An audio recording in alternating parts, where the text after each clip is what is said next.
foutu en très grande partie à cause d'elle, l'autre très grande partie étant à cause de mon soi-disant père, mais pour le moment, je me limite à elle, parce qu'elle a fait partie du problème au lieu de la solution. Alors, mon adolescence a été complètement foutue à cause d'elle. Elle était tellement jalouse de moi qu'elle m'a fait arrêter l'école en secondaire 4 et non en secondaire 5 où l'on obtient notre diplôme d'études secondaires, n'est-ce pas? Et soit dit en passant, je dois spécifier que je faisais partie, plus souvent qu'autrement, de classes enrichies. Donc, j'avais d'excellentes notes. Soit dit en passant, elle a fait interner Gilles. De la même façon que mon soi-disant père a fait interner ma mère. Et oui, Gilles n'était certainement pas le véritable fou, entre guillemets. De la même manière que ma mère, ma propre mère, n'était certainement pas la véritable folle. Donc, les véritables fous étaient mon soi-disant père et Albertine, qui a fait la même chose à Gilles. Ben, la même chose, quand je dis qu'elle a fait la même chose à Gilles que mon soi-disant père a fait à ma mère. Pas exactement, je connais pas les détails particuliers, mais je sais que Albertine était fière d'avoir fait interner Gilles, ok? C'est elle qui l'a fait interner, ok? C'est elle qui a divorcé de Gilles, ok? Fait que je peux pas connaître les détails, j'étais pas dans sa vie, n'est-ce pas? Mais j'affirme seulement ce que je sais. Elle a fait interner Gilles, elle a divorcé de Gilles, et elle s'en vantait, ok? Elle était fière d'elle d'avoir fait ça, ok? Fait que je ne parle de ce que je sais. Par contre, je connais très bien qu'est-ce que mon soi-disant père a fait à ma mère pour la faire interner, ok? Alors, qui s'assemble se ressemble, j'avais 2 monstres pour le prix d'un. N'est-ce pas extraordinaire?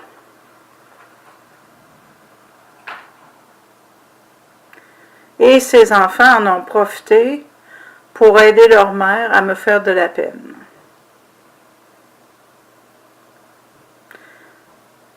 Excepté Marcel, il n'était pas exactement lui-même.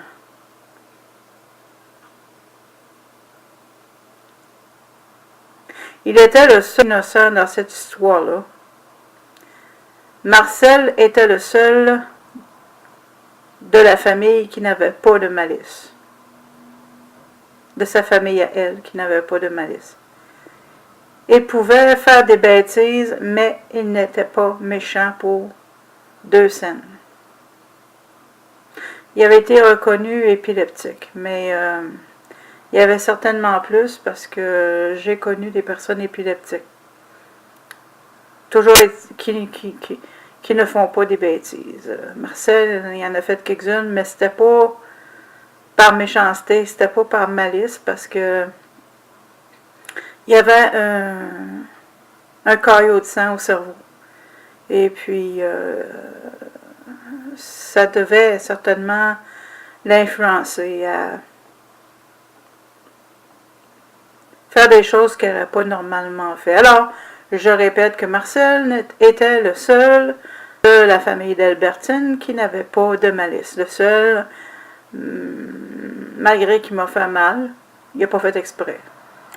C'est le seul que je conserve un bon souvenir de lui.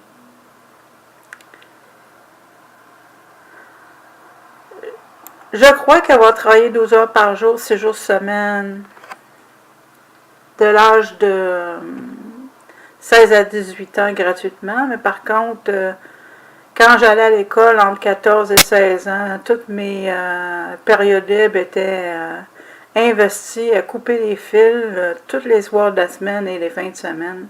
C'était extraordinaire. Et ceci, je l'ai fait gratuitement? Ben oui. C'est-à-dire que mes soi-disant parents m'achetaient mes sous-vêtements et après, c'était moi qui devais les acheter, avec la somme ridicule qui m'était remise pour masquer le fait que j'étais une esclave, en réalité. Elle était très jalouse de moi, c'est très clair, pour plusieurs raisons. J'étais une personne brillante, malgré que j'étais une personne qui se fondait entre la peinture et le mur, carrément. Tu peux comprendre que c'était dans les années 80, puis moi, j'étais habillée, moi, je devais porter des vêtements qui étaient donnés, et puis j'avais l'air d'une fille des années 60, puis en plus, elle me, comment on dit ça donc déjà? Non seulement elle me coupait les cheveux, mais elle me coiffait comme une fille des années 60 pour faire exprès.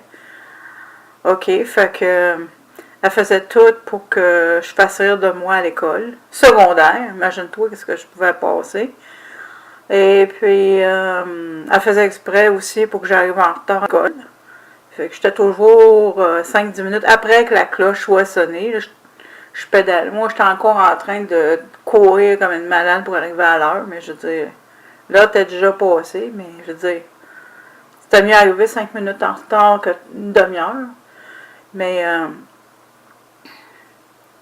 je veux dire, j'étais excessivement mal à l'aise. D'abord, mon père, mon cousin a fait beaucoup mal à ma mère. Par la suite, il a marié cette femme-là, qui, elle, allait collaborer avec lui pour me faire du mal. Et puis, ils ont fait une excellente équipe. Je vais l'avoir une excellente équipe à ce sujet-là.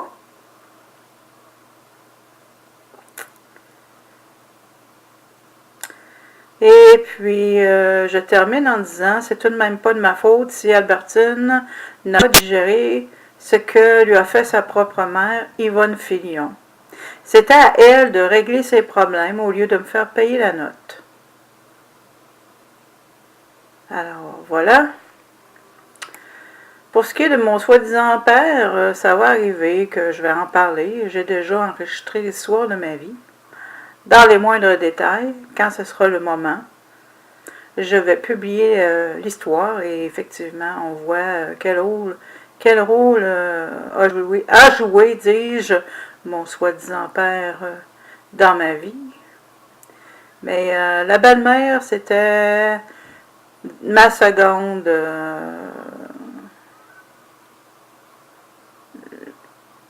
mon second persécuteur. Elle a fait de moi une esclave de 14 à 18 ans. Et c'était en 2 périodes, comme j'ai déjà expliqué. Alors c'est ça. Je fais juste me vider le cœur, c'est tout. J'ai pas besoin. J'ai appris à pas avoir besoin de grand-chose. Des êtres humains extérieurs à moi, on se... Disons que sont décevants plus que d'autres choses. On va s'arrêter là.